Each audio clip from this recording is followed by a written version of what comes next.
ओम नमः शिवाय।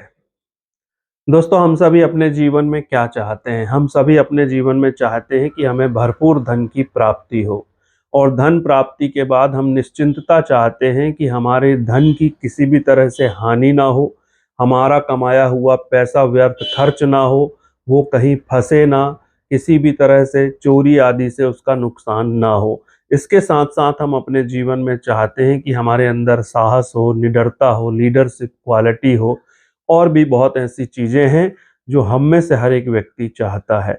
तो आज के इस वीडियो में मैं बात करूँगा कि हम अपनी जीवन शैली में ऐसे कौन से उपाय शामिल कर सकते हैं जिनसे ये सारी चीज़ें हमें भरपूरता से मिले और हम एक खुशहाल जीवन, एक अच्छे स्वास्थ्य के साथ, अपने परिवार के साथ खुशहाली से अपने जीवन जीवन को जिएँ। तो दोस्तों, इस वीडियो में हम बात करेंगे कुछ ऐसे भ्रमों की भी जो समाज में फैलाए गए हैं, जो एकदम मिथ्या हैं और उनकी सच्चाई लोगों के सामने आनी ज़रूरी है, और कुछ ऐसे आध्यात्मिक प्रयोगों की जिनको करके हम में से हर एक व्यक्ति धनवान बन सकता है, अपने धन की सुरक्षा कर सकता है, अपने जीवन में कॉन्फिडेंस लेके आ सकता है और अपना आध्यात्मिक विकास कर सकता है, अपना भौतिक विकास कर सकता है। दोस्तों, आपने सहस्त्रबाहु अर्जुन जी का नाम जरूर सुना होगा। भगवान सहस्त्रबाहु अर्जुन। अब आप में से बहुत सारे लोग कह सकते हैं कि भगवान शब्द का उपयोग श्री सहस्त्रबाहु अर्जुन जी के लिए क्यों किया जाता है या क्यों किया जाना चाहिए? वो तो केवल एक राजा थे। तो दोस्तों, ये एक मिथक है कि वो केवल एक राजा थे। दरअसल भगवान सहस्त्रबाहु अर्जुन भगवान विष्णु के ही सुदर्शन चक्र अवतार थे। तो इसलिए सहस्त्रबाहु अर्जुन जी को भगवान कहना बिल्कुल तर्कसंगत है, क्योंकि भगवान विष्णु के सुदर्शन चक्र अवतार होने के कारण वे भी भगवान थे। और दोस्तों, दूसरा भ्रम जो समाज में फैलाया गया है वो ये कि भगवान सहस्त्रबाहु अर्जुन जी का वध हुआ था, भगवान परशुराम ने उनका वध किया था। ये बात बिल्कुल भी तर्कसंगत नहीं है। आप खुद थोड़ा सा विचार करके देखें कि भगवान सहस्त्रबाहु अर्जुन जो भगवान विष्णु के ही सुदर्शन चक्र अवतार माने जाते हैं, और वहीं दूसरी तरफ भगवान परशुराम भी भगवान विष्णु के ही अवतार माने जाते हैं। तो भगवान विष्णु के ही दोनों अवतार थे, कोई किसी का वध क्यों करेगा और ये कैसे संभव है? तो ये तर्क संगत बात नहीं है। लेकिन ये बात सत्य है कि भगवान सहस्त्रबाहु अर्जुन जी का और भगवान परशुराम के बीच में घोर युद्ध हुआ था। ये बिल्कुल बातें सही हैं। तो दोस्तों, युद्ध की अगर हम बात करें तो भगवान की लीलाएं अपार हैं। भगवान विष्णु का और भगवान शिव के भी युद्ध का उल्लेख मिलता है। तो इस तरह से भगवान के विभिन्न रूपों के बीच में आपस में युद्ध जरूर हुआ है, लेकिन कभी किसी का वध हुआ है ऐसा कहीं पर भी शास्त्रों में उल्लेख नहीं है। तो भगवान सहस्त्रबाहु अर्जुन और परशुराम जी के बीच में जब युद्ध चल रहा था, तो वो युद्ध बहुत दिनों तक चला, बहुत घनघोर युद्ध था, कोई भी किसी को पराजित नहीं कर पा रहा था। तब भगवान विष्णु वहां प्रकट हुए और उन्होंने भगवान सहस्त्रबाहु अर्जुन से कहा कि आपकी लीला का समय पूरा हो चुका है पृथ्वी पर, अब आप शिवलिंग में समाहित हो जाएं। तो भगवान सहस्त्रबाहु अर्जुन शिवलिंग में समाहित हो गए हैं, उनका वध नहीं हुआ है। भगवान सहस्त्रबाहु अर्जुन जी के बारे में संक्षिप्त रूप में मैं आपको बताऊं तो ब्रह्मा जी की 12वीं पीढ़ी में है नाम के राजा उत्पन्न हुए थे। उन्हीं है वंश की 10वीं पीढ़ी में भगवान सहस्त्रबाहु अर्जुन जी का जन्म हुआ था। इनके पिता का नाम कृतवीर था और माता का नाम पद्मनी था। दोस्तों, तिथियों का अगर आपको जानकारी हो या हमारे जो हिंदू वर्ष जो होते हैं, जो महीने होते हैं, उनकी अगर आपको जानकारी हो तो उसमें एक अधिक मास होता है जिसको हम मल मास या पुरुषोत्तम मास कहते हैं। पुरुषोत्तम मास की एकादशी को पद्मनी एकादशी कहा जाता है। दरअसल ये पद्मनी कौन है? ये पद्मनी वही हैं, भगवान सहस्त्रबाहु अर्जुन जी की माता जी का नाम पद्मनी है। उन्हीं के नाम से ये पद्मनी एकादशी आती है। और दोस्तों, जिन माताओं को भगवान सहस्त्रबाहु जैसा वीर, निडर, साहसी, अनेक गुणों से युक्त संतान चाहिए हो, उन्हें पद्मनी एकादशी का व्रत करना चाहिए। अब दोस्तों, भगवान सहस्त्रबाहु अर्जुन न केवल एक राजा थे बल्कि एक आध्यात्मिक शक्तियों के भी बहुत बड़े ज्ञाता थे। भगवान दत्तात्रेय को उन्होंने अपना गुरु माना था। भगवान दत्तात्रेय के बारे में आप सभी जानते होंगे, ब्रह्मा विष्णु महेश तीनों का एक अवतार अगर कोई है तो वो भगवान दत्तात्रेय हैं। तो भगवान दत्तात्रेय की उन्होंने, भगवान सहस्त्रबाहु ने उपासना की, साधना की, आराधना की, उनकी भक्ति की और उनसे वरदान मिले। तो वरदान में उनको सहस्त्र यानी 1000 भुजाएं मिली। इतना बाहुबल भगवान सहस्त्रबाहु अर्जुन को दत्तात्रेय भगवान से मिले। और भी बहुत सारे वरदान मिले। उनमें से एक वरदान ये था कि यदि किसी व्यक्ति का धन चोरी हो गया है, तो अब धन में बहुत सारी चीजें आती हैं। धन यानी सोना चांदी, कोई कीमती वस्तु। इसके साथ साथ यदि स्वास्थ्य किसी का गिर गया है, स्वास्थ्य खराब हो रहा, तो स्वास्थ्य को भी परम धन माना गया है। इसी तरह यश को, कीर्ति को, नाम को, नेम फेम को भी धन माना गया है। तो यदि किसी व्यक्ति का कोई धन या कोई वस्तु खो गई है, स्वास्थ्य खराब हो गया है, यश चला गया है, नेम फेम चला गया है, अपमान उसको मिल रहा है, और यदि वो ये सारी चीजें वापस पाना चाहता है, तो उसे भगवान सहस्त्रबाहु अर्जुन जी की पूजा नित्य करनी चाहिए। भगवान सहस्त्रबाहु अर्जुन जी की भक्ति करनी चाहिए।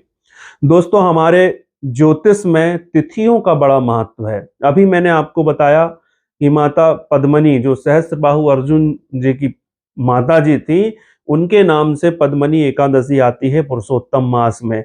उस एकादशी का व्रत करने से भगवान सहस्त्रबाहु जैसा पुत्र प्राप्त हो सकता है। इसी तरह से जो सप्तमी तिथि है, कार्तिक माह की शुक्ल पक्ष की सप्तमी तिथि में भगवान सहस्त्रबाहु अर्जुन जी की जयंती मनाई जाती है, उनका प्रागट्योत्सव मनाया जाता है। उसी दिन भगवान सहस्त्रबाहु अर्जुन जी ने जन्म लिया था। अब सप्तमी तिथि के भी एक लॉर्ड होते हैं, और सप्तमी तिथि पर जिस ग्रह का आधिपत्य होता है वो होते हैं शनिदेव। तो जिस ग्रह का आधिपत्य है वो शनिदेव है, और जिस देवता का आधिपत्य है वो सूर्यदेव हैं। तो सप्तमी तिथि में जो भी व्यक्ति पैदा होता है, उसके अंदर सूर्य के और शनि के गुण विद्यमान होते हैं। दोस्तों, भगवान सहस्त्रबाहु अर्जुन जी ने सप्तमी तिथि में जन्म लिया है। तो सूर्य की तरह नेम फेम आपको पता है कि भगवान सहस्त्रबाहु अर्जुन कितने फेमस हुए, कितना नेम फेम मिला। आज भी उनकी पूजा पूरे देश में बड़े हर्षोल्लास से की जाती है। भगवान सहस्त्रबाहु अर्जुन के विषय में महाभारत में भी उल्लेख है कि जब पांडवों के पुत्र परीक्षित जी पैदा हुए, तो युधिष्ठिर ने भगवान श्री कृष्ण से पूछा कि ये जो बालक हमारे वंश में पैदा हुआ है, ये किस तरह का होगा, क्योंकि भगवान श्री कृष्ण भी बहुत सारी विद्याओं के जानकार थे। उसमें एक विद्या ज्योतिषी भी थी, और वो तो वैसे भी तीनों लोकों के बारे में, भूत भविष्य वर्तमान के बारे में जानते थे, क्योंकि वो तो स्वयं नारायण थे भगवान श्री कृष्ण। तो उन्होंने युधिष्ठिर से कहा था, तुम्हारा जो ये बालक है ये वीरों में सहस्त्रबाहु अर्जुन जैसा होगा। यानी भगवान श्री कृष्ण भगवान सहस्त्रबाहु का उदाहरण देकर और युधिष्ठिर को परीक्षित जी के बारे में बता रहे हैं। तो कहीं ना कहीं भगवान श्री कृष्ण भी भगवान सहस्त्रबाहु अर्जुन को सम्मान दे रहे हैं।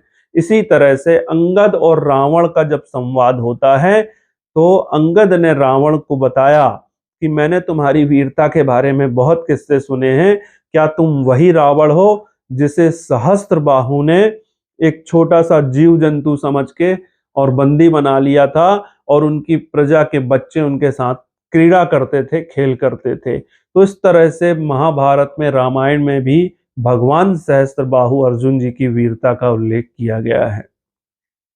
तो दोस्तों, यदि आप अपने जीवन में धन प्राप्ति चाहते हैं, धन को लेके किसी भी तरह का संघर्ष आपके जीवन में चल रहा है, कहीं पर आपका धन फंस गया है, रुक गया है, आपने उधार दिया है मिल नहीं रहा है, या धन चोरी हो गया है, कोई वस्तु चोरी हो गई है, इसी तरह से यदि आपका स्वास्थ्य चला गया है, आपके जीवन में यश चला गया है, आपको अपमान बार बार सहना पड़ता है, आपके अंदर कई तरह के डर हैं, वो डर किसी भी तरह का हो सकता है, और यदि आप उस डर को खत्म करना चाहते हैं, आप अपने जीवन में कॉन्फिडेंस चाहते हैं, आत्मविश्वास चाहते हैं, आप अपने जीवन में लीडरशिप यानी नेतृत्व क्षमता का विकास करना चाहते हैं, तो इन सारी चीजों को प्राप्त करने के लिए आपको भगवान सहस्त्रबाहु अर्जुन जी की भक्ति करनी चाहिए।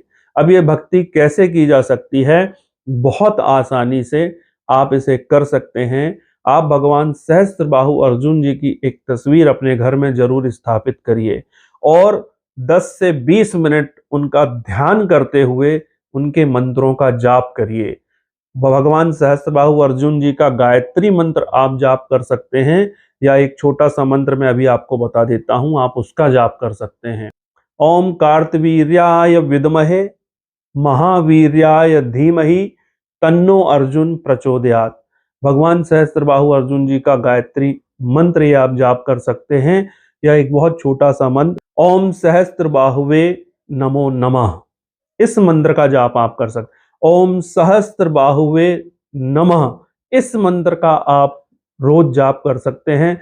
यदि आपके पास समय है तो 108 बार इस मंत्र का जाप जरूर करें, और जाप करते समय भगवान सहस्त्रबाहु अर्जुन जी का ध्यान जरूर करें। अगर मैं साइंटिफिक बात करूं तो आप जिस चित्र का या जिस छवि का ध्यान करते हैं उनके गुण आपके अंदर आने लगते हैं। तो जब आप भगवान सहस्त्रबाहु अर्जुन जी का ध्यान करेंगे, नियमित रूप से करेंगे, तो उनके अंदर के गुण आपके अंदर आने लगेंगे। उनके अंदर गुण क्या था? वो एक बहुत दानवीर राजा थे, और राजा का गुण आपके अंदर आने लगेगा। आपका आत्मविश्वास बढ़ने लगेगा, आपके अंदर निडरता बढ़ने लगेगी, आपके अंदर साहस आने लगेगा, आपको धन की प्राप्ति होने लगेगी। धन के लिए आप बहुत अच्छा परिश्रम कर सकते हैं। धन के लिए जो रुकावटें हैं आपके जीवन में वो खत्म होने लगेंगी। इस तरह से भगवान सहस्त्रबाहु अर्जुन जी की भक्ति से आपको ये फायदे हो सकते हैं। मित्रों, दूसरा और एक पक्ष है कि भगवान सहस्त्रबाहु अर्जुन न केवल एक राजा थे, एक बहुत ही प्रसिद्ध राजा थे, बल्कि आध्यात्मिक शक्तियों के ज्ञाता थे। उन्होंने भगवान दत्तात्रेय की उपासना करके बहुत सारे वरदान मांगे थे। तंत्र मंत्र ज्योतिष और यौगिक क्रियाओं के मास्टर थे, यानी स्पेशलिस्ट थे, और कोई साधक व्यक्ति ही इतने सारे वरदान प्राप्त कर सकता है। तो आपके अंदर आध्यात्मिक शक्तियों का विकास भी भगवान सहस्त्रबाहु अर्जुन जी की भक्ति करने से होता है। तो इस तरह से भगवान सहस्त्रबाहु अर्जुन जी की पूजा करके आप अपने जीवन में बहुत सारे अचीवमेंट्स प्राप्त कर सकते हैं। अपनी डेली लाइफ में भगवान सहस्त्रबाहु अर्जुन जी की पूजा जरूर करें, उनके मंत्रों का जाप करें। लास्ट में एक चीज और मैं आपको बता दूं कि तिथि का हमारे जीवन में बहुत महत्व होता है। न केवल उन तिथियों का जिनमें भगवान के अवतार पैदा हुए हैं, जैसे कि आपको पता है नवमी तिथि में भगवान राम का जन्म हुआ था, अष्टमी तिथि में भगवान श्री कृष्ण का जन्म हुआ था, षष्ठमी तिथि में भगवान कार्तिकेय का जन्म हुआ था, चतुर्थी तिथि में भगवान श्री गणेश जी का जन्म हुआ था। इस तरह से हर एक तिथि के एक देवता हैं। तो सप्तमी तिथि के देवता सूर्य देव हैं। तो आप हर माह की सप्तमी तिथि को भी भगवान सहस्त्रबाहु अर्जुन, जिन्होंने सप्तमी तिथि को जन्म लिया है, तो प्रत्येक माह की दोनों पक्ष की सप्तमी तिथि को आप भगवान सहस्त्रबाहु अर्जुन जी की विशेष पूजन अर्चन कर सकते हैं, विशेष भक्ति कर सकते हैं। सप्तमी तिथि के दिन आप भगवान सहस्त्रबाहु अर्जुन जी के मंत्रों का 5 माला जाप कर सकते हैं, 11 माला जाप कर सकते हैं, उनका पूरी विधि विधान से पूजन अर्चन कर सकते हैं। इससे आपके जीवन में भगवान सहस्त्रबाहु अर्जुन जी की कृपा आपको जरूर मिलेगी, और जो भी मैंने आपको फायदे बताए हैं वो सारे फायदे आपको जरूर मिलेंगे। तो दोस्तों, उम्मीद है कि मेरी दी हुई जानकारी आपको पसंद आई होगी, और इन उपायों का आप अपने जीवन में भरपूर फायदा उठाएंगे। इसी तरह की और भी जानकारियों के लिए यदि आपने अभी तक हमारे चैनल को सब्सक्राइब नहीं किया है तो जल्दी से चैनल को सब्सक्राइब कर लें। यदि वीडियो पसंद आते हैं तो वीडियो को ज़्यादा से ज़्यादा लोगों में शेयर करें, और लाइक ज़रूर करें। अगर कुछ पूछना है तो कमेंट करें। मिलते हैं अगले वीडियो में। बहुत बहुत धन्यवाद। ओम नमः शिवाय।